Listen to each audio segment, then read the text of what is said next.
Reborn, I kept my exam chair bolted. She told me to drag it away. Her wheel locked. The first time I died, the invigilator was still shouting my candidate number. Not my name. My number. Candidate 2147 remained seated. That was the last instruction I heard before the examination hall ceiling came down. For years after that moment, if years existed wherever I had gone, I remembered the strangest details. The smell of damp carpet, the uneven buzz of fluorescent lights, the thin blue line running down the center of my answer booklet, the scrape of metal legs across the floor as students dragged their chairs away from the falling plaster. And one other sound, a wheel locking, a small plastic click beneath a mobile examiner's chair. Nobody else would have remembered it. Nobody else had understood why it mattered. I did. Because 6 minutes before the collapse, Celeste Rowan had leaned over and whispered, "Move your chair. Trust me." I had trusted her. That was how I ended up directly beneath the cracked ceiling panel. When I opened my eyes again, candidate 2147 was alive. I was 17. My palms were pressed against the same pale wooden desk. The same mathematics paper lay face down in front of me. The same rain hissed against the long windows of Hawthorne Examination Center. And beneath me, 4 steel bolts held my chair to the floor. I did not breathe. Around me, 200 students settled into rows. Pens rolled. Jackets rustled. Someone coughed near the back. The invigilator checked the clock and announced that the examination would begin in 12 minutes. 12 minutes. In my first life, Celeste approached me with 9 minutes remaining.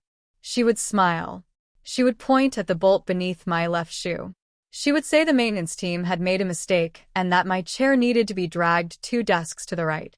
I would obey because Celeste was the senior student marshal, because she wore an official badge, and because I had spent most of my life believing confidence and authority were the same thing. Then the ceiling would collapse. This time, I curled my fingers around the cold edge of the seat and made myself one promise. My chair would not move. Not for Celeste. Not for an invigilator. Not even if the entire hall ordered me to stand. A shadow stopped beside my desk. She had arrived early. Celeste looked exactly as I remembered.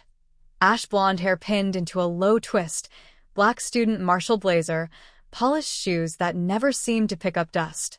She had the sort of face teachers trusted before she said a word. Her smile was soft. Mara.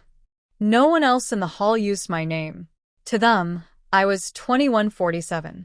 Celeste used it because intimacy made instructions feel like favors. You're in the wrong position. I looked up at her. She pointed toward the aisle. This row was shifted during setup. Your chair should be beside desk 2149. My heartbeat hammered, but my voice came out calm. My candidate label matches this desk. The label is correct. The chair isn't. The chair is bolted down. I know. She crouched beside me and examined the floor as if seeing the bolts for the first time. Then she gave a tiny laugh. That maintenance crew is hopeless. In my first life, that laugh had reassured me. Now it sounded rehearsed. She lowered her voice. Just drag it. The bolts aren't fully tightened. I glanced down. 4 hex bolts sat flush against the steel base plate. They were not loose. I knew because I had spent the night before my death helping my father assemble storage racks with identical fittings. A chair anchored like this did not move unless someone removed it with a wrench. I'm staying here. Her smile remained. Only her eyes changed. Mara, we don't have time to argue. I'm not arguing. Then move. No. The words settled between us. No apology followed. No explanation. No nervous smile. For the first time in either of my lives, Celeste Rowan looked uncertain. She straightened slowly. You're delaying the examination. The examination hasn't started. A boy at the next desk glanced over. So did a girl across the aisle. Celeste noticed the witnesses and immediately softened her expression. I'm trying to help you. I'm comfortable here.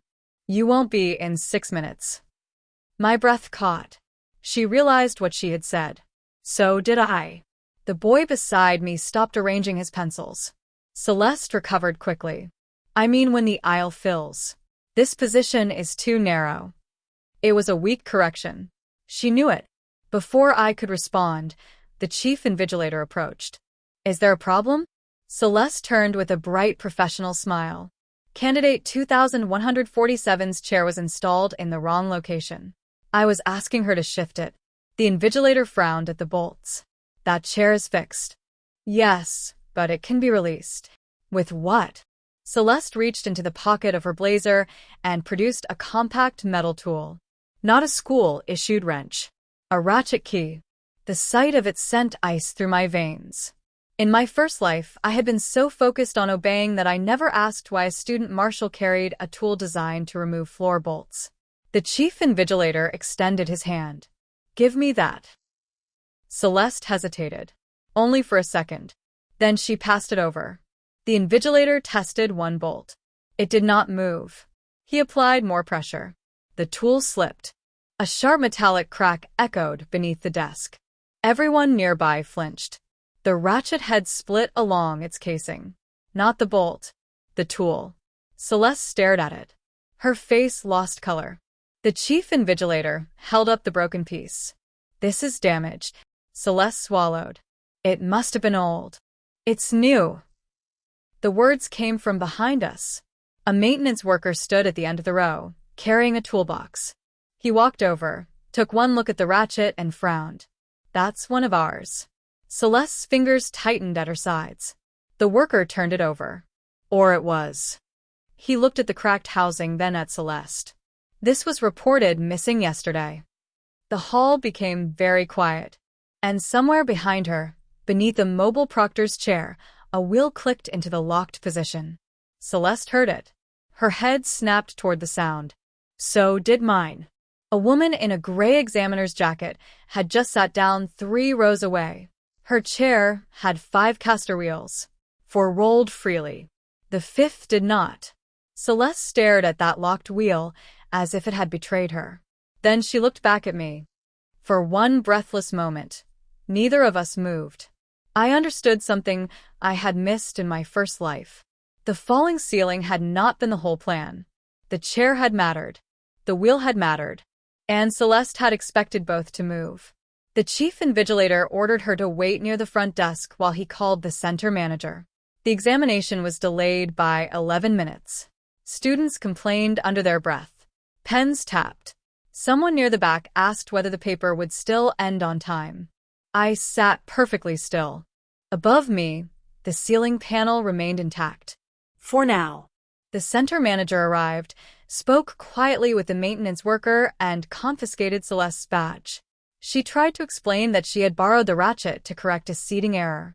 Nobody believed her enough to let her continue working, but nobody yet understood enough to accuse her of anything more serious. She was escorted out through the side door. As she passed my row, she did not look at me. She looked at the chair, then at the ceiling. That was when I knew. The collapse had been deliberate. The mathematics paper began at 9:23 a.m. At 9:29, the ceiling panel 2 desks to my right fell. It crashed onto the exact place Celeste had told me to move. No one was sitting there. Dust exploded across the aisle. Students screamed and pushed back. Invigilators ordered everyone to remain calm while maintenance staff rushed forward. I did not scream. I looked at the broken plaster, then at the empty patch of carpet where I had died. The past had missed me by less than a meter. The examination was canceled. 200 students were evacuated into the rain. And before I reached the exit, I saw Celeste standing behind the glass doors of the administration corridor.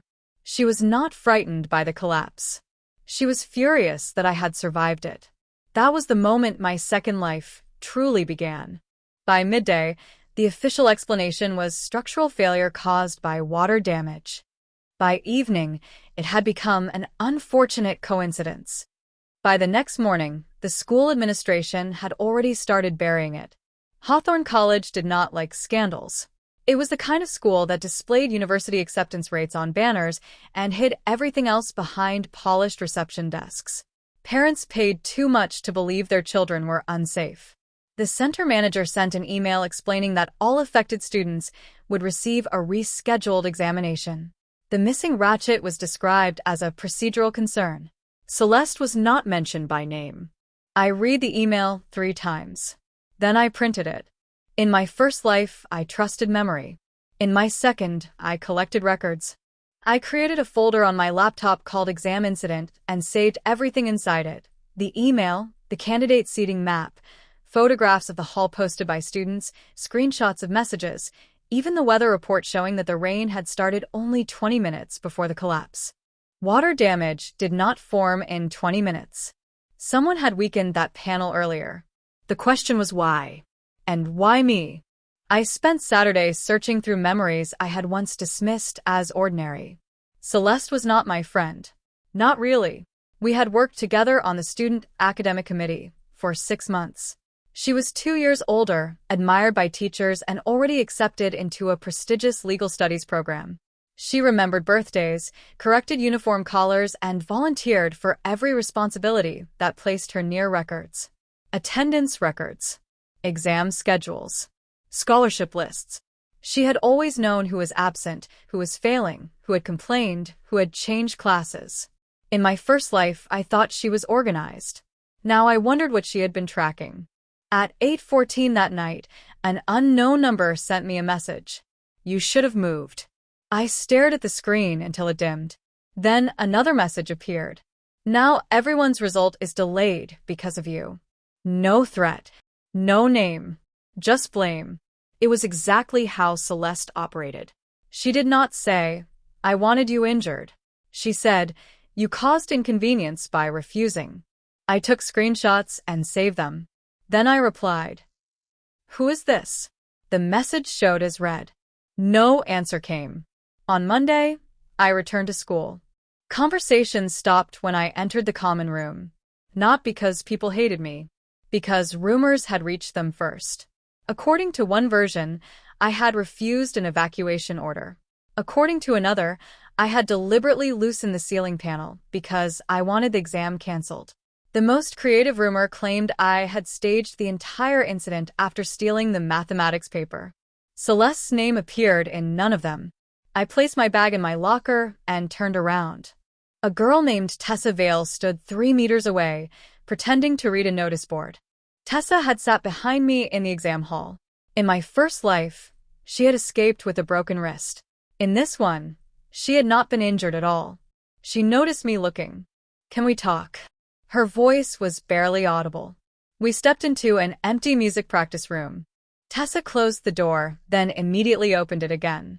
Leave it open, she said. I liked her for that. What happened? She twisted a silver ring around her thumb. I saw Celeste before the exam. So did everyone. No. Earlier. How early? 7:15. The hall had not opened to students until 8:45. Tessa continued. My mother dropped me off because she had work. I was studying near the administration wing. Celeste came out of the examination center with a maintenance vest folded under her arm. My skin prickled. Did she see you? I don't think so. Why didn't you tell anyone? I did. To whom? Mr. Venn, the deputy head. What did he say? That I was probably mistaken. Of course. Tessa looked toward the open doorway. Then yesterday, Celeste messaged me. She handed me her phone. The message read, it's irresponsible to spread guesses during an investigation. You could harm innocent people. I looked up. How did she know you spoke to Mr. Venn? I don't know. I did. Either Mr. Venn had told her, or someone with access to his report had. Neither possibility was good. Save that message, I said. I already did. Send me a copy. She hesitated. Why? Because if one of us loses evidence, the other still has it. Tessa studied me for a moment. Then she nodded. That was how our alliance began. Not with trust. With redundancy. The rescheduled mathematics exam was set for Thursday. This time it would take place in the sports pavilion. Temporary desks were arranged in wide rows. Every chair was freestanding. None were bolted down. When I entered, I stopped at the threshold. The room was safe, bright, open, and full of chairs that could be moved. Tessa stood behind me. You okay? No. Do you want to leave? I shook my head. Leaving would give them what the collapse had failed to take. I found candidate 2147 and sat. The chair had rubber feet instead of wheels. I checked each one. Tessa noticed but said nothing. 5 minutes before the exam, the chief invigilator approached me. Mara, the center manager would like you at the front. Every muscle in my body tightened. Why? There's a registration issue. My candidate number is correct. It concerns your eligibility. Students nearby looked over. In my first life, that would have embarrassed me into immediate obedience. This time, I remained seated. Please explain it here. The invigilator's expression hardened. Do not make this difficult. I'm asking for the reason before I leave my desk. He lowered his voice. Your original attendance record indicates you exited the hall before the paper began. That's false. It's signed. By whom? He paused. Then he showed me a photocopy. At the top was the first examination's attendance sheet. Beside candidate 2147, someone had drawn a line through my name and stamped withdrawn. The stamp was circular, blue ink, and cracked through the center, leaving a thin white fracture across every impression. My stomach turned. The same cracked mark appeared on 3 other names. All girls. All scholarship candidates. One of them was Tessa. I looked across the room. She had been called to another desk by a different invigilator. This was bigger than the ceiling. Where is the original sheet? I asked. The administration office. Who amended it? That's under review.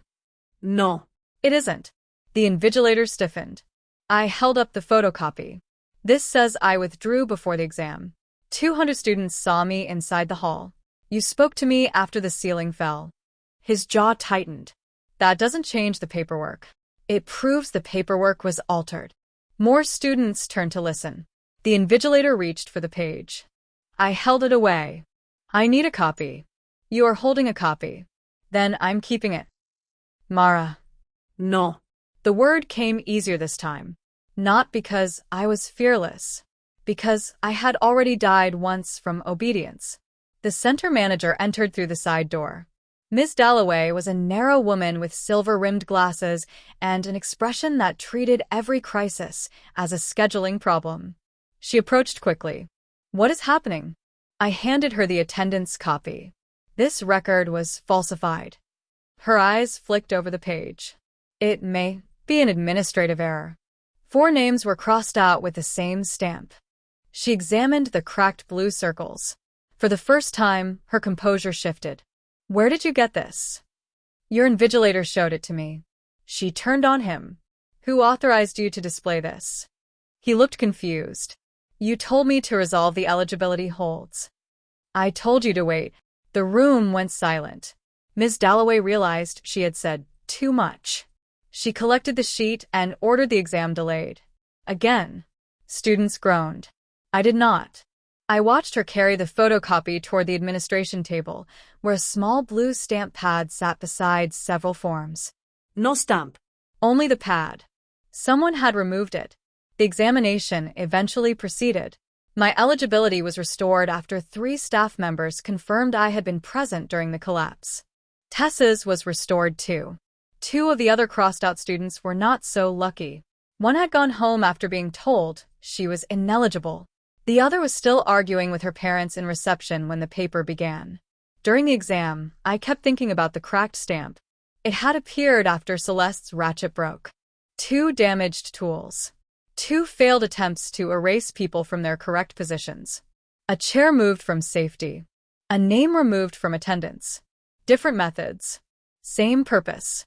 After the paper, Tessa and I waited outside the pavilion. A black car pulled into the staff parking lot. Celeste stepped out. She was not supposed to be on campus. Her student marshal privileges had been suspended. Yet she walked straight into the administration building without signing in. Tessa looked at me. Still think this is coincidence? I stopped believing in coincidence when the ceiling missed me. We followed. Not closely. We entered through the library corridor and climbed the narrow staircase overlooking the administration foyer. From the landing, We could see through the glass wall of Ms. Dalloway's office. Celeste stood inside. Mr. Venn was there too. The deputy had closed the blinds halfway, but one slat remained crooked. We could not hear everything. Only fragments. Should have been completed.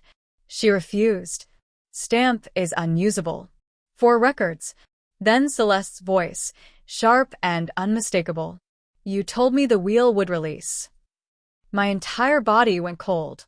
Tessa gripped the railing. Inside the office, Mr. Venn answered too quietly for us to hear. Celeste slammed something onto the desk. A small object bounced once. Blue handle. Metal base. The cracked attendance stamp. Ms. Dalloway picked it up and examined the fracture. Celeste continued. The mechanism locked. I couldn't move her into position. Then the ratchet split. The wheel. The chair. The ceiling. All of it connected. Tessa lifted her phone and began recording through the gap. Mr. Venn paced. Too visible now. Scholarship audit. Destroy the original. Ms. Dalloway hissed. Lower your voice. Then the staircase door opened behind us. I turned. A security officer stood there. What are you doing? Tessa nearly dropped her phone. Before either of us could answer, Celeste looked through the crooked blind. Our eyes met. She knew. We ran. Not dramatically. Not blindly. Running blindly had killed me once. We took the library stairs, crossed the science courtyard, and split at the language building. Tessa kept the phone. I carried the photocopied attendance sheet I had quietly photographed before returning it. That was intentional. I wanted them away from her. I reached the girls' bathroom, entered the last stall, and climbed onto the closed toilet seat. Seconds later, the door opened. Footsteps. Mara? Celeste. Not security. Her shoes stopped outside my stall. You're making this much worse than it needs to be. I stayed silent. She leaned closer. You don't understand what you heard. Still nothing. I was trying to correct an unfair system. That made me answer. By dropping a ceiling on me? Silence. Then a slow exhale. You weren't supposed to be hurt. I gripped the partition. I died. The words escaped before I could stop them. Celeste laughed once. You're alive. Not the first time. Another silence. Different now. Uneasy. What does that mean? I stepped down and unlocked the stall. She stood alone near the sinks. No witnesses. Exactly how she preferred conversations. I kept my hand inside my blazer pocket, recording audio. It means I remember where you told me to move. Her face became still. I remember the panel falling. You were concussed. I remember your will locking. That landed. She glanced toward the bathroom door. You saw that. I saw everything I ignored the first time. She studied me as though I were a problem she had not prepared for. Then she smiled. Not warmly. Fine. The performance ended. You want honesty? Yes. You were never the target. That surprised me. She saw it. You were in the way. Of what? The scholarship ranking. Ist certa her. Hawthorne awarded only one full university sponsorship each year. I had placed first in the preliminary ranking. Tessa was second. The other two crossed-out girls were third and fourth. Celeste's younger sister, Elise, was fifth. Celeste continued. Elise deserved that scholarship. According to whom? According to anyone who understands what she sacrificed. So you erased 4 candidates. I corrected 4 advantages. My stomach twisted.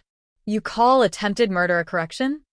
The panel was supposed to fall after evacuation. You told me to sit beneath it. I told you to move into a marked zone so the hall would be cleared. No. You told me to sit there. Her jaw tightened. The timing changed. Rainwater had reached the weakened section earlier than expected. She had planned panic, not death. The distinction mattered to her. It did not matter to me. What about the wheel? She looked away.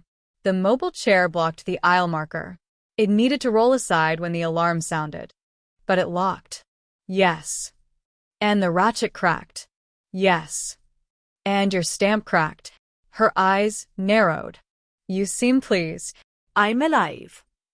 That isn't the same thing. It is to me. She stepped closer. You think this makes you righteous? No. I think it makes you caught. For the first time, anger broke through her composure. You have no idea what this school does to people without family money. Elise works twice as hard as everyone on that list. So did we. You had tutors. I had one tutor for 6 weeks. Tessa's mother works at a university. As a cleaner. Celeste paused. She had not known. People like her collected facts but rarely context. I continued. You did not correct unfairness. You invented a story where harming us became kindness to your sister. Her expression hardened. You sound very wise for someone who spent years letting everyone speak for her. That was how I knew she had studied me more closely than I realized. You're right, I said. The answer unsettled her. I did. She waited. But I'm speaking now. The bathroom door opened. Tessa entered with 2 police officers. Celeste turned.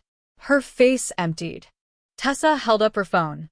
I sent the recording to my mother, the school board, and 3 journalists.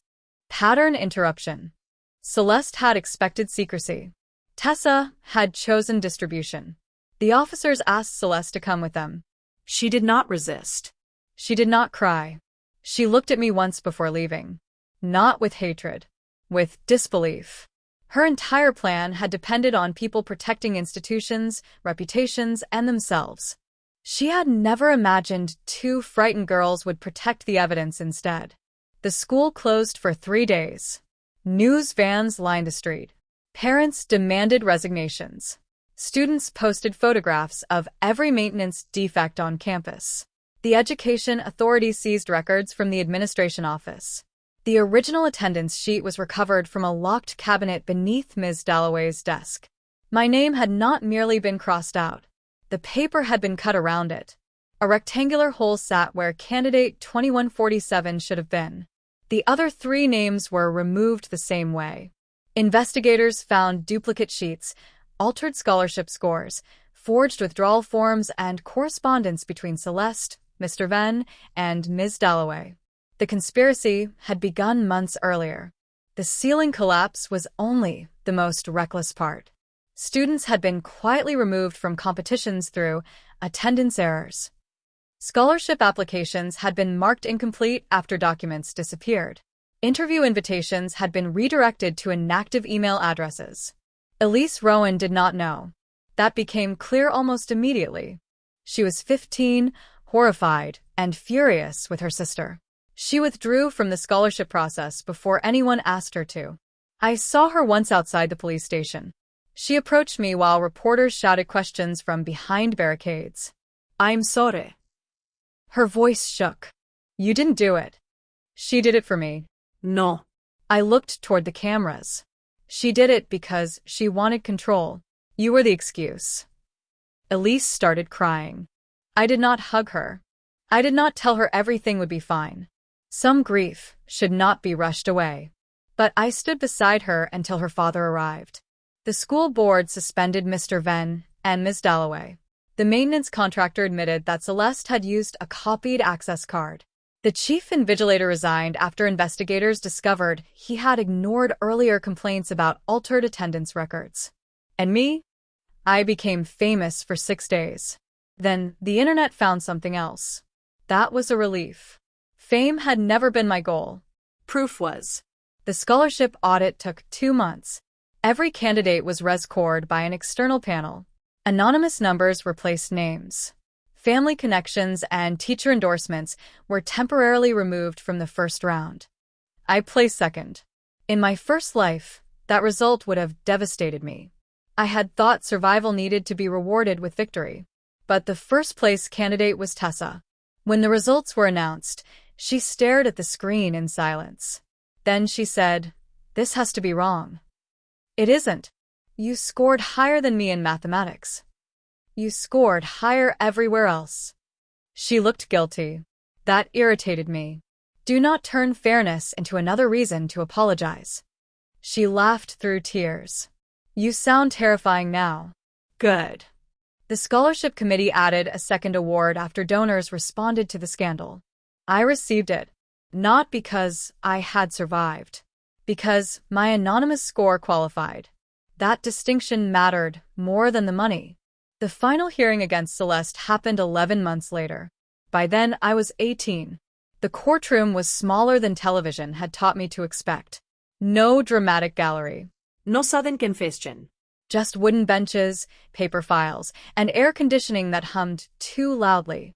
Celeste pleaded guilty to conspiracy, falsifying records, unlawful entry, and reckless endangerment. The prosecution did not charge attempted murder because they could not prove she intended the ceiling to fall while students remained inside. I knew what she intended. I also knew the law required more than memory. When invited to give a statement, I stood. Celeste looked older, not softer, just stripped of the surroundings that once made her powerful. I had prepared 6 pages. I read only 1.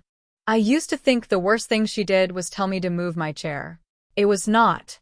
The worst thing she did was build a system in which every person around her was encouraged to doubt what they saw. A missing tool became a misunderstanding. A falsified record became an error. A damaged ceiling became weather. She relied on each fact being too small to matter alone. I am alive because once I treated one small fact as important. My chair was bolted down. It was supposed to stay where it was. I trusted that evidence more than I trusted her confidence. I folded the statement. That is all. Celeste did not look at me when the sentence was imposed. Community detention. A suspended custodial term. Mandatory counseling. A long list of restrictions. Some people were angry it was not harsher. I understood. But punishment was not the ending I had come for. The ending came later. 2 years after the collapse, Hawthorne opened a new examination center.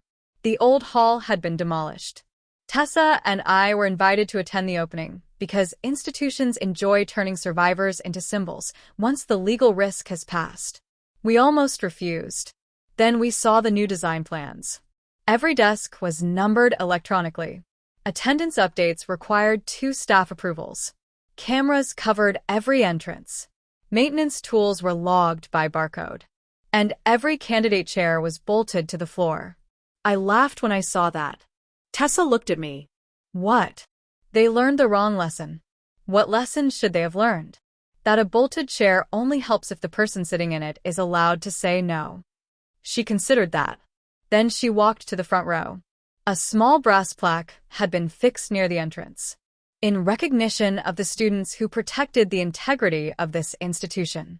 I hated the wording. We didn't protect the institution, I said. We exposed it. Tessa took a photograph. Maybe that's how you protect one. The opening ceremony began. Speeches followed. The new principal promised transparency. Board members praised reforms. Donors applauded themselves. Halfway through, a staff member approached me. There's a seating issue. For one absurd second, my body returned to the old hall. The rain, the ceiling, the wheel, the voice telling me to move. Then he pointed to my assigned chair. One caster wheel on the ceremonial guest seat had locked. It won't roll, he said. Could you drag it closer to the aisle? Tessa covered her mouth to hide a laugh. I looked down at the chair. Not bolted. Not dangerous. Just inconvenient. The entire room waited. I smiled. No. The staff member blinked. Sorry. I'll stand. So I did. Not because the chair was a trap. Not because I feared the wheel. Because I wanted the final choice to be mine. The applause began a few minutes later. I stood at the edge of the front row while everyone else sat. From there, I could see the entire hall. Every entrance. Every chair. Every person. For the first time, being visible did not feel dangerous. It felt honest. After the ceremony, I returned home and opened the storage box beneath my bed. Inside lay the original candidate tag from the first exam. 2147. The police had returned it after the trial. Beside it rested a photograph of the cracked ratchet, a copy of the altered attendance sheet, and the blue stamp split through its center. The stamp had been released as evidence because the school no longer claimed ownership. I picked it up. The handle was smooth from years of use. The fracture ran from the metal plate into the plastic shaft. When pressed against paper, it produced an incomplete circle divided by white space. Withdrawn. Broken through the middle. I had once hated that word. Now I understood it differently. I had withdrawn from obedience. From silence. From the belief that polite people were safe people. From the habit of moving whenever someone else said I was in the wrong place. I placed the stamp back in the box and closed the lid. My chair had remained bolted. Her will had locked. Her stamp had cracked. None of those things were miracles. They were failures in a plan built on perfect control. And perfect control only had to fail once. That was the truth my first life never taught me. You do not always defeat someone by becoming stronger than them. Sometimes you survive because one bolt holds, one wheel refuses, one tool breaks, one frightened witness records, one crossed-out name remains remembered, and one woman, finally, stays exactly where she knows she belongs. The investigation did not become clear all at once. For weeks, every answer created a new question. That was the most exhausting part. People imagine exposure as a door swinging open, light flooding a dark room. In reality, it was more like pulling thread from a stitched seam. One tug revealed another knot. One knot led to a hidden fold. By the time the whole garment came apart, nobody could remember which stitch had looked harmless first. The first hidden fold involved the wheel. Police technicians examined the mobile examiner's chair because Tessa's recording mentioned it. The locking mechanism had not failed randomly. A thin wedge of transparent resin had been inserted beside the release lever. Under normal weight, the wheel rolled. Once the examiner sat down, pressure pushed the resin into the teeth and froze the caster. The chair had been positioned beside the emergency aisle marker. When the wheel locked, it blocked the route Celeste expected staff to use during evacuation. That obstruction delayed the first invigilator by 43 seconds. 43 seconds did not sound important. Then investigators reconstructed the timing. If the alarm had been triggered at the planned moment, students would have been directed around the mobile chair and through the side aisle. Candidate 2147 me would have been told to drag my bolted chair into the marked gap so the row could clear. The weakened ceiling panel would then fall after the section was empty, creating a dramatic safety failure and forcing the exam to be voided. That was Celeste's version. The reconstruction showed something else. The panel would have fallen before the row cleared even if the rain had not accelerated the collapse. Her safe plan had never been safe. It had only been described that way in side messages written by people who wanted to believe they were manipulating paperwork rather than bodies. The resin came from the school theater workshop. Elise had access through stage crew. For one terrible afternoon, rumors blamed her. She had to walk through a corridor full of students whispering that she had helped her sister. She locked herself in a rehearsal room and refused to come out. I found her because Tessa heard the stage manager calling her name. The door was bolted from inside. "Go away," Elise said. I sat on the floor outside. "I'm not here to accuse you. That's what everyone says before accusing me." "I know." Silence. "Then, did you know?" "Know what?" "What Celeste was doing." "No." "You don't believe me." "I believe evidence." The bolt shifted slightly, but the door stayed closed. "What evidence?" "You logged resin for set repairs 3 weeks before the exam. The quantity matched the broken balcony model your crew rebuilt. Celeste entered the workshop the night before the hall collapse using your copied key card. I didn't give it to her." "I know." "How?" "Because you reported it missing." The door opened 2 centimeters. Elise's face appeared through the gap, pale and swollen from crying. "I thought I dropped it." "She took it." Elise stared at me. "Why are you telling me this?" "Because people are repeating the fastest story, not the truest one." That sentence became more important than I expected. The fastest story was always seductive. It gave everyone immediate roles: villain, victim, fool, hero. It allowed people to speak before they understood. Celeste had exploited that instinct for years.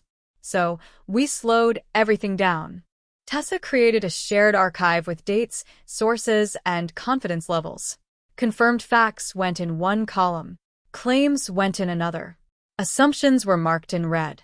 Every screenshot included metadata. Every audio clip had a transcript. Every memory was labeled memory. It felt excessive.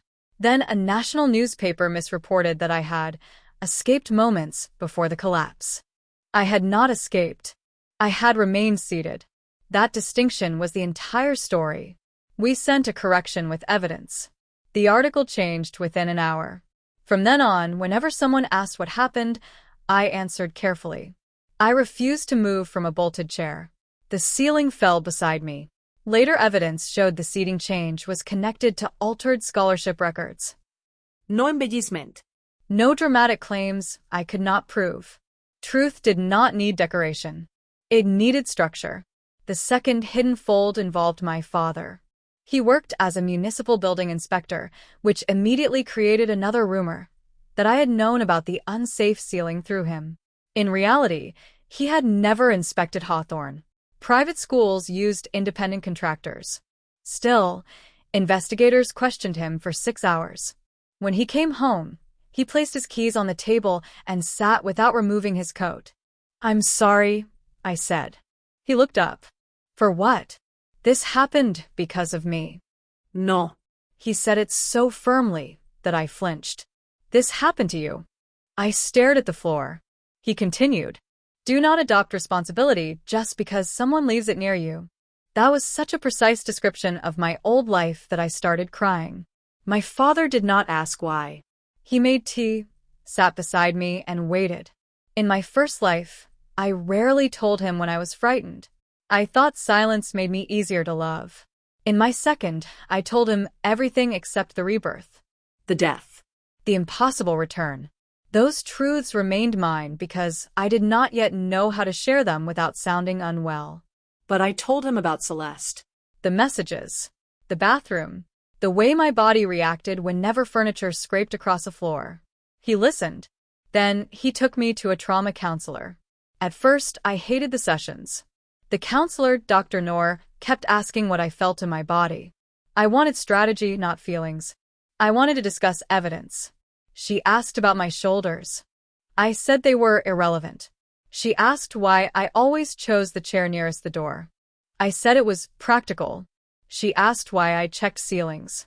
I said buildings failed. She did not argue. That was why I eventually trusted her. One afternoon, she placed 2 chairs in the center of the room. One had wheels. One did not. Choose. I chose the fixed chair. Why? Because it won't move unexpectedly. Good. I frowned. That's all. That's all. You're not going to tell me I have to face the wheeled chair? No. The answer startled me. She leaned back. Recovery is not proving you can tolerate every version of danger. It is learning when choice belongs to you. That became the hidden lesson beneath everything else. At school, people praised me for being brave. Bravery was not what saved me. Choice did. Evidence did. Witnesses did. Systems did once forced to work. The third hidden fold involved candidate 2138. Her name was Leora Chen. She was one of the 2 students crossed out of the second exam before we could intervene. She had gone home after being told she was ineligible. For 3 days, no one could contact her. Her mother eventually found her staying with an aunt across the city. Leora had believed the school's claim that she had missed a compulsory registration session. She thought the error was her fault. She was too ashamed to return. Tessa and I visited her with copies of the altered attendance sheet. She read them in silence. Then she asked, "Why me?" We did not know. Later, investigators discovered that Leora's scholarship essay criticized Hawthorne's legacy admission system. Mr. Venn had flagged it as institutionally hostile. That phrase appeared in an email beside her candidate number. Not her name. Her number. People behaved differently when names became numbers. It became easier to remove them, shift them, stamp them, cut them from paper. Leora returned to school and gave evidence. She also published her essay. It was shared thousands of times. Hawthorne's board called it a valuable contribution to dialogue, which was administrative language, for we failed to suppress this. The fourth hidden fold involved the examination itself. Because the first paper had been compromised, all candidates were offered either a resit or a moderated score. Students divided instantly. Some wanted another chance. Others argued that forcing us to sit again rewarded the people who disrupted us. The debate became ugly. Students accused one another of exploiting trauma. Parents threatened lawsuits. Teachers avoided the common room. I chose the resit, not because it was fair, because I wanted one exam no one could remove me from. The new paper was held at a public university under external supervision. We were assigned transparent pencil cases. Identity checks happened twice. Chairs were numbered but not fixed. When I sat down, the student beside me dragged hers closer to the desk. The metal legs scraped. My vision narrowed. For 1 second, I smelled damp carpet. Then I heard Dr. Noor's voice in memory. Choice belongs to you. I placed both feet on the floor, touched the edge of the desk, counted 5 blue objects in the room. A poster. A pen. A water bottle. A lanyard. The line on my answer booklet. The hall returned. I completed the paper. When time was called, I did not remember most of the questions. I remembered handing it in. That was enough. Weeks later, my score arrived. 91. Lower than my predicted grade. Higher than the score for my first life. I pinned the result above my desk. Not because it was excellent, because it was real. The 5th hidden fold arrived by mail. No return address. Inside was a single sheet of paper bearing a cracked blue withdrawn stamp. Beneath it, handwritten. You think you won because the system noticed you. The system only noticed because it became embarrassed. No signature. Police traced no fingerprints. Tessa wanted to post it publicly. My father wanted to install cameras. The school wanted to handle it internally. I wanted to burn it. Instead, I took it to Dr. Noor. She read it once. What part hurts? That it might be true. Which part? That the system only changed because it was embarrassed. She nodded. It may be true. I looked at her. You're supposed to disagree. Why? Because it's cruel. Cruel statements can contain accurate fragments. I hated that answer. She continued. Institutions often change when the cost of staying the same becomes visible. That does not make your actions meaningless. So, embarrassment is enough? No. But it can open a door. I thought about the new audit rules, the restored candidates, the external scoring, the staff suspensions, imperfect reforms built from public pressure. Then what do I do with the letter? What do you want to do? I tore it in half, then into quarters, then into pieces too small to read. That choice belonged to me too. The 6th hidden fold was Celeste's silence. Before her guilty plea, she requested a private meeting. My lawyer advised against it. The prosecutor discouraged it. Dr. Noor asked why I wanted to go. I need to know whether she remembers my first life. It was the first time I said those words aloud. Dr. Noor did not react as though I were delusional. She asked, what would an answer change? I don't know. Then decide what you are willing to risk for it. We arranged the meeting through lawyers. It took place in a supervised room with glass walls. No privacy. No hidden corners. Celeste entered wearing a plain navy sweater. Without her blazer and badge, she looked smaller. She sat opposite me. You asked to see me? I said. You came. What do you want? She studied my face. The bathroom. What about it? You said you died. My pulse slowed. I did. She looked toward the glass wall, then back. Was that supposed to frighten me? No. Then explain. I remember the first exam ending differently. How differently? I moved. Her expression changed. Only slightly. You dragged the chair? Yes. And the panel fell? Yes. She swallowed. For the first time, I saw fear that was not about being caught. What happened to me? I don't know. You must. I died before I could find out. She leaned back. This is absurd. Yes. You expect me to believe you returned from the dead? I don't need you to believe me. Then why tell me? Because part of me wondered whether you remembered too. Her hands tightened. I don't. The answer came too quickly. I watched her. She looked away. That was enough to create doubt, but not proof. Old Mara would have pushed, demanded, tried to force certainty.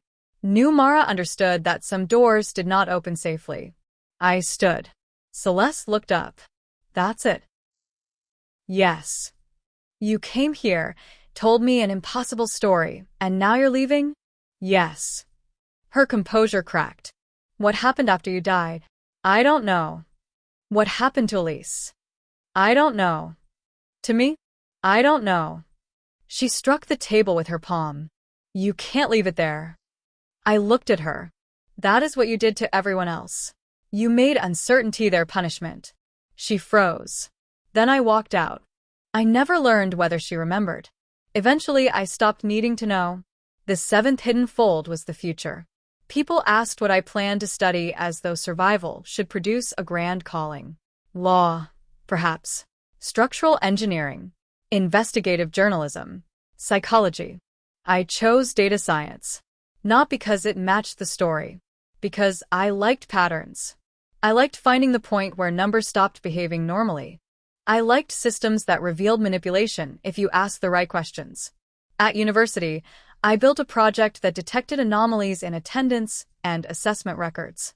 It flagged clusters of withdrawals, missing scores, repeated administrative edits, and unusual access patterns. Tessa tested it with anonymized school data. The program found 11 cases investigators had missed. Most were harmless. 2 were not. One involved a coach removing injured students from team eligibility to protect performance statistics. Another involved a department quietly changing absence codes for students who complained about a lecturer. We called the tool BOLT. People assumed it was an acronym. It was not. It was a reminder. A small piece of metal could hold a position long enough for the truth to arrive. The university offered funding. I accepted on one condition. Students whose data triggered a flag had to be contacted before administrators. They asked why. Because records should not speak about people before people can speak for themselves. That policy became the center of the project. Years later, when BOLT was adopted by several institutions, journalists called me a whistleblower turned reformer. I disliked both labels. I had not become a different species of person. I was still frightened in examination halls. I still checked wheels. I still preferred chairs against walls. Healing did not erase history. It made history less controlling. The final hidden fold came 10 years after my rebirth. Hawthorne invited me to give the graduation address. I refused 3 times. The 4th request came from Elise. She was now the school's student welfare officer. Her message was brief. I know you owe this place nothing. The students might still need to hear you. I went.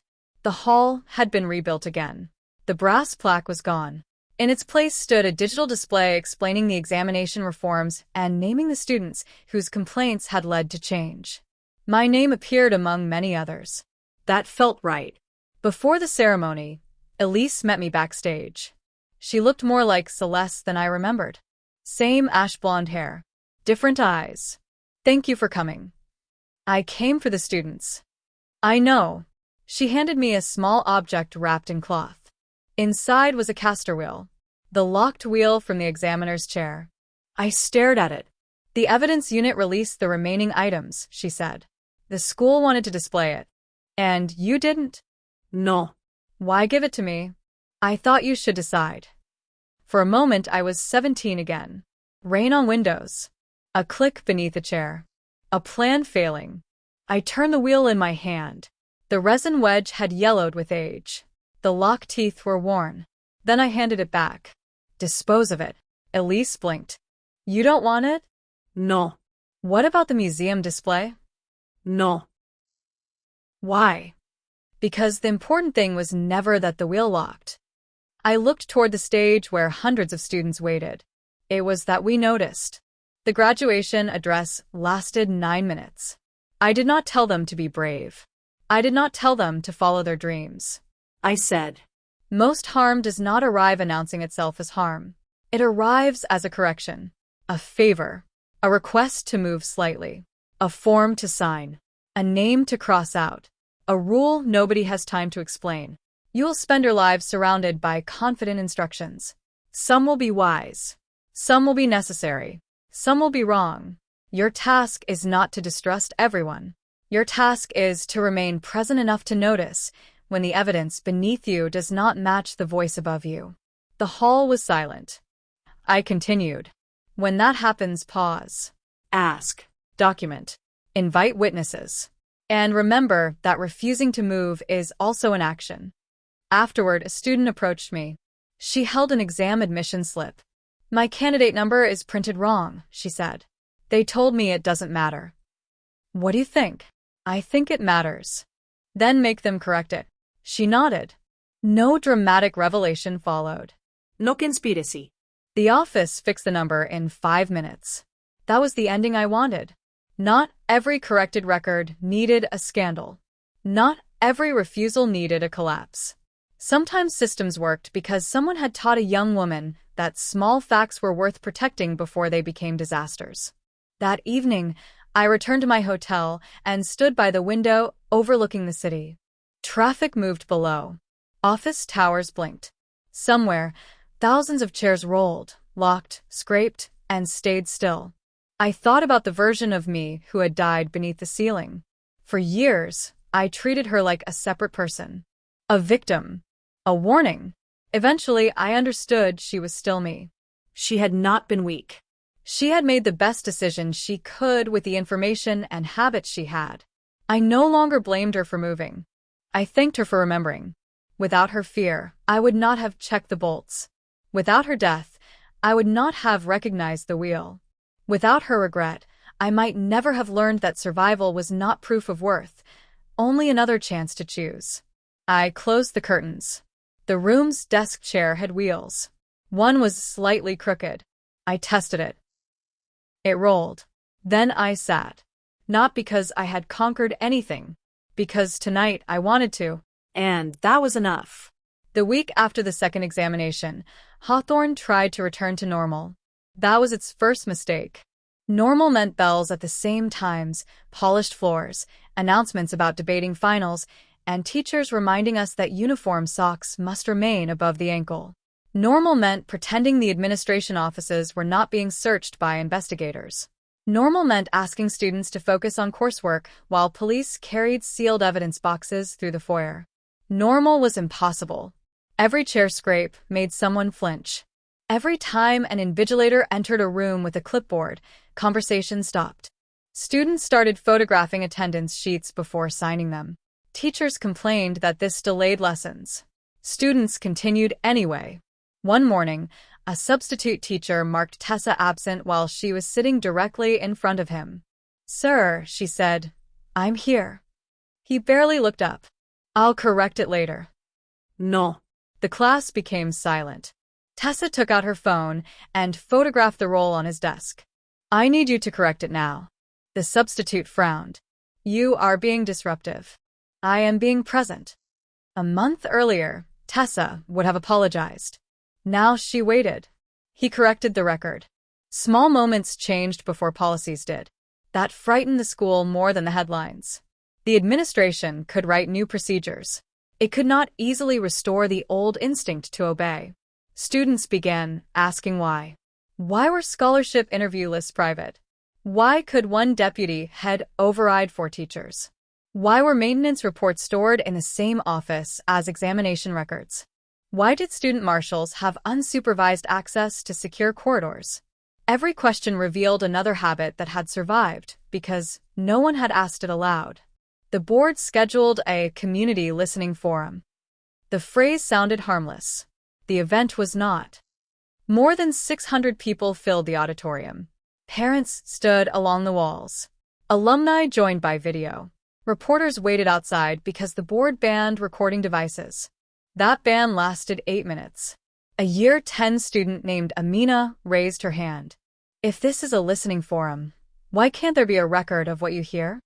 The board chair said privacy was important. Amina asked, whose privacy? Applause erupted. Phones appeared. The forum became public. I sat beside my father in the third row. Tessa sat on my other side with a notebook open. We had agreed not to speak unless directly asked.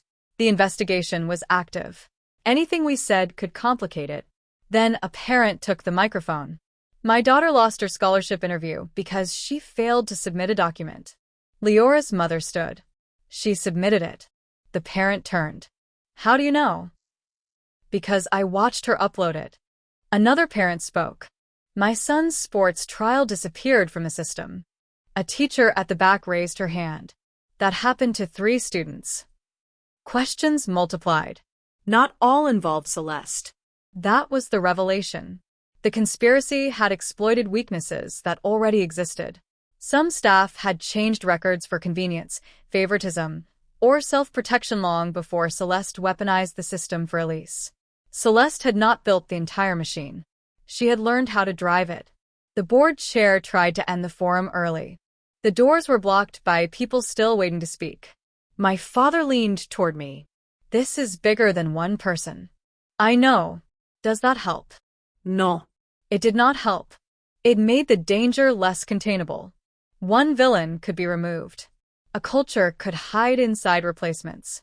After the forum, a woman approached us in the parking lot. She introduced herself as Dr. Syra Bell, an auditor appointed by the Education Authority. I need to ask you both something unofficially. Tessa folded her arms. Unofficial questions create official denials. Dr. Bell almost smiled. Fair. She handed us her card. Then consider this an invitation to submit a formal statement. About what? I asked. Patterns. The word caught my attention. She continued. We have records. Thousands of them. But records only show what the system says happened. And you need people to tell you where it lies, Tessa said. Exactly. For the next 6 weeks, we helped map anomalies. We did not receive private student files. Instead, Dr. Bell gave us anonymized timelines, candidate numbers, submission dates, status changes, staff access logs. The work was tedious. That was why it mattered. Corruption rarely looked dramatic in data. It looked boring. A status changed at 4:03 p.m. A document marked missing at 4:04. An email sent at 4:05. An appeal denied at 4:07. Separately, ordinary. Together, impossible. Tessa noticed that withdrawals spiked on Fridays after office hours. I noticed that the same terminal process changes even when the assigned administrator was absent. Leora found that students who challenged decisions were more likely to have later attendance disputes. We built a wall of printed timelines in Dr. Bell's temporary office. Red string would have looked theatrical. We used black marker. One night, I stared at the wall until the candidate numbers blurred. 2,147, 2,138, 2,162, 2091. People reduced to rows. I suddenly remembered the ceiling falling, not as an image, as pressure, dust filling my mouth, the invigilator shouting my number. My knees gave way. I sat on the floor before anyone noticed. Tessa found me there. You're white. I've seen it. No, you're not. I need air. She opened the window. Rain's smell entered the room. Wrong choice. My body reacted before my mind. I crawled away from the window, knocking over a stack of folders. Dr. Bell rushed in. Mara, I've seen it. Tessa knelt in front of me. Stop saying that. The sharpness of her voice broke through the memory. I focused on her face. Not the old hall. Not the dust. Tessa. Here. Alive. So are you, I whispered. What? You were injured last time. She frowned. I had never told her. The room went still. Dr. Bell looked between us. Tessa sat back. Last time? I could have lied. I had become good at controlling information. But control was not the same as safety. So I told them. Not elegantly. Not convincingly.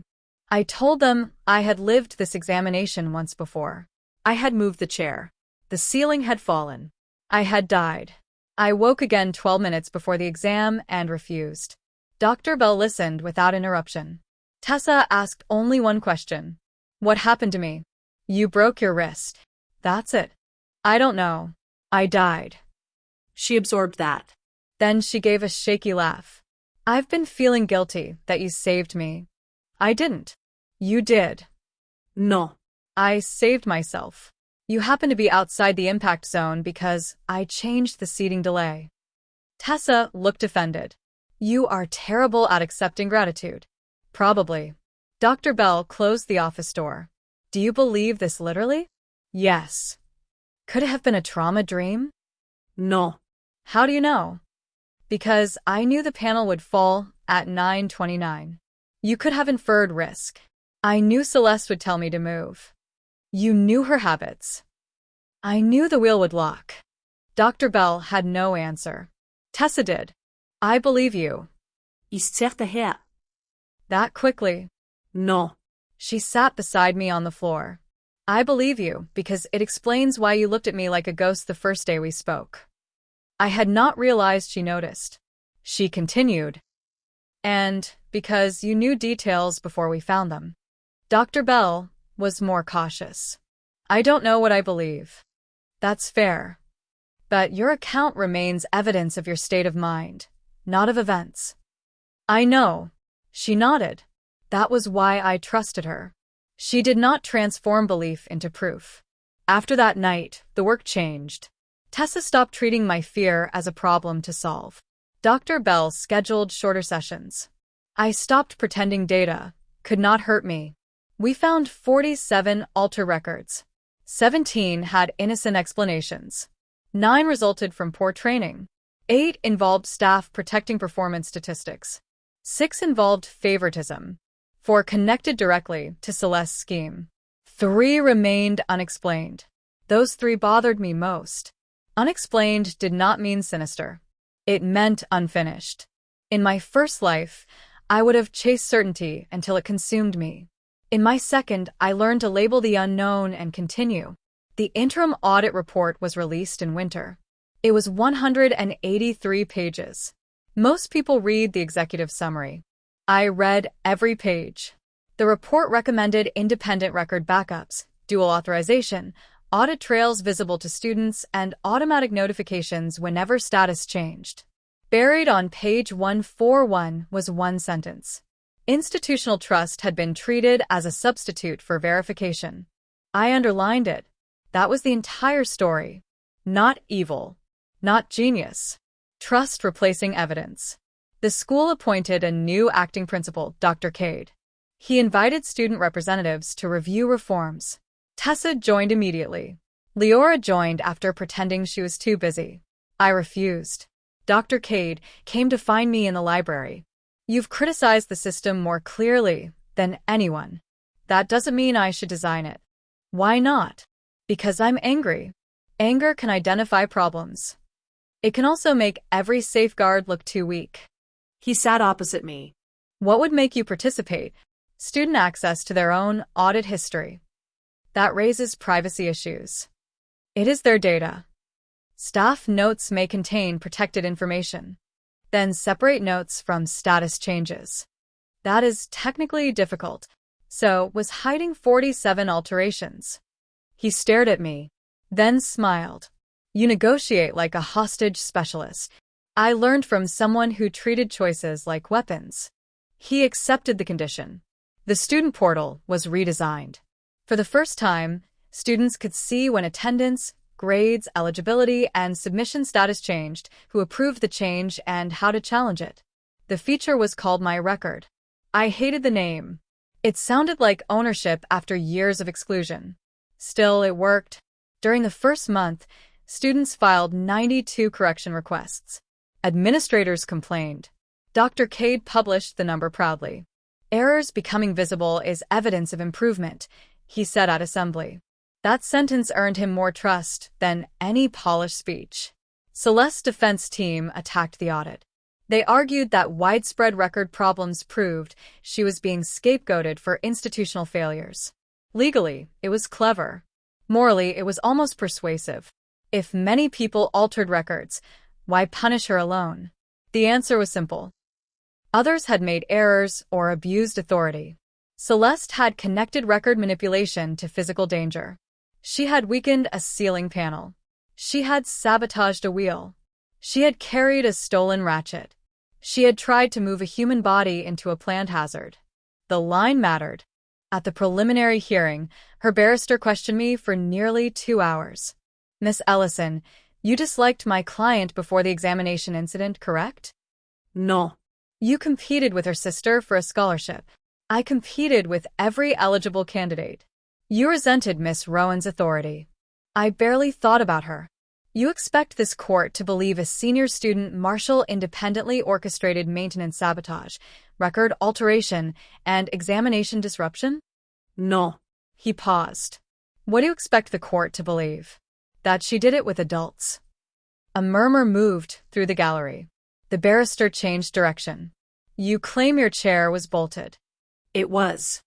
Yet you believed it could be dragged. She told me the bolts were loose. Were they? No. So, even if you obeyed, the chair might not have moved. In my first life, it did. Silence. My lawyer closed her eyes. The barrister stared. What did you say? I could not take it back. In my initial experience of the event, the chair moved. Are you referring to a dream? No. A hallucination? No. Then what? The judge intervened. Counsel, move on. He did not. Miss Ellison, do you believe you died and returned to repeat the examination? My lawyer stood. Objection. The judge allowed a limited answer because my belief could affect reliability. Every eye turned toward me. Celeste watched from the defense table. This was the moment she wanted. Not because she could prove me wrong. Because impossible truth made ordinary evidence easier to dismiss. I breathed once. Yes, I said. The gallery erupted. The judge called for order. The barrister waited until silence returned. So your accusation is based on supernatural memory? No. What is it based on? The missing ratchet, the altered attendance sheet, the recorded conversation, the access logs, the resin in the wheel, the messages, the maintenance report, the witness statements. I met his eyes. My memory told me to look. The evidence told everyone else what happened. That answer ended the line of attack. Newspapers still led with Reborn student claims, second life. For 3 days, strangers debated my sanity. Then, the prosecution released photographs of the wheel mechanism. Evidence reclaimed the story. Dr. Noor asked whether I regretted answering honestly. I regret giving them a headline. That wasn't the question. No. Why not? Because hiding it would turn my life into another altered record. She smiled. Write that down. I did. The attention had consequences. Some people sent messages calling me brave. Others called me unstable.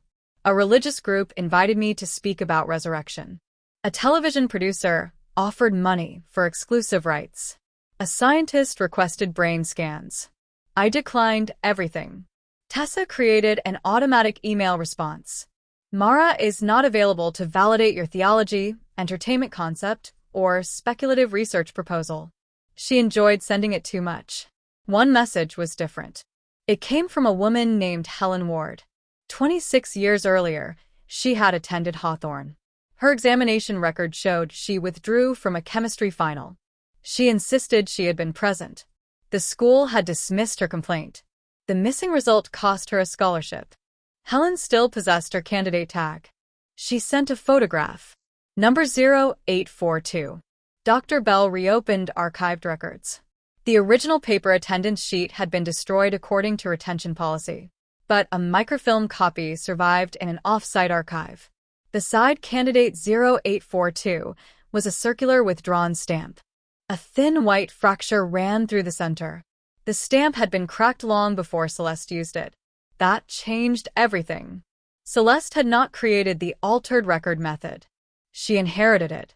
Investigators traced the stamp to Mr. Venn, who had worked in examinations administration as a junior officer 26 years earlier.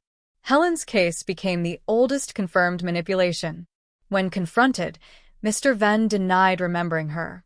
She attended his disciplinary hearing anyway. He walked past without recognizing her. She smiled afterward. I thought that would hurt. Did it? I asked. No. Why? Because I remembered myself. Helen became part of our group. Not formally. There was no organization. Just people connected by records that claimed they had disappeared. We met once a month at a cafe near the university. Tessa called us the present company. Leora hated the name. Helen loved it. We compared appeals, helped students write complaints, and taught them to request records before deadlines expired. Most cases were mundane. A misspelled surname. A lost medical certificate. A duplicate d'absence. Every corrected error felt important. Not because it revealed conspiracy. Because accuracy should not require catastrophe. One afternoon, a boy arrived with his mother. His school had marked him absent from a practical exam after he was taken to hospital during the session. Technically, the record was correct. He did not complete the exam, but the code used was voluntary non-attendance. That code made him ineligible for a resit. We helped him challenge it. The school changed the code to medical interruption. He received another exam. His mother cried. The boy looked embarrassed. I understood both reactions. A single phrase could decide whether a person appeared irresponsible or injured. Records did not merely describe events. They assigned meaning. That became my reason for building Bolt later. Not revenge. Precision. The final months at Hawthorne were quieter. Celeste remained suspended pending trial. Mr. Venn and Ms. Dalloway were gone. Dr. Cade kept his office door open during lunch twice a week. Students gradually stopped photographing every roll. Not because they trusted blindly, because they could verify afterward. That was healthier. Trust supported by access. At graduation rehearsal, staff arranged us alphabetically. My assigned chair stood beneath a decorative lighting rig. I checked the bolts overhead. The drama teacher noticed. It was inspected yesterday. May I see the report? She blinked. Then she brought it. No offense. No accusation. Just verification. The rig was safe. He said. Halfway through rehearsal, one of the chair legs wobbled. The student beside me whispered, "Don't move. It'll be fine." I stood immediately. The leg bent. The chair collapsed without me in it. Everyone stared. Then laughter spread across the row. Not cruel laughter. Relieved laughter. I laughed too. A staff member replaced the chair. The rehearsal continued. That moment mattered because nothing terrible followed. I noticed risk. I moved by choice. The chair failed. Nobody died. For months, my mind had treated every furniture problem as prophecy. That day, a broken chair became only a broken chair. Dr. Noor called it integration. I called it progress. Graduation night arrived clear and winless. My father sat in the audience beside Tessa's mother. Helen attended too. Leora wore shoes she had complained about for 3 weeks. When my name was announced, I crossed the stage. Mara Ellison. Not candidate 2147. Not survivor. Not witness. My name. Dr. Cade handed me the diploma. Present, he whispered. I almost cried. After the ceremony, Tessa found a discarded attendance clipboard on a table. She held it up. Should we steal it? No. Destroy it? No. Frame it? No. You're no fun. I took the pen attached by string and signed beside my name. Then I drew a small box around it. What does that mean? She asked. It means don't touch. She laughed. We left the hall together. Behind us, staff folded chairs and rolled equipment into storage. One wheel squeaked. Another locked. Metal scraped across the floor. I heard every sound. None controlled where I walked. That was freedom. One last record remained. On the anniversary of the collapse, Dr. Bell sent me a sealed envelope containing the first hall's final evacuation log. It had been discovered inside a contractor's archive after the criminal case ended. The page listed every person accounted for outside. Candidate numbers filled 3 columns. 2,144. 2,145.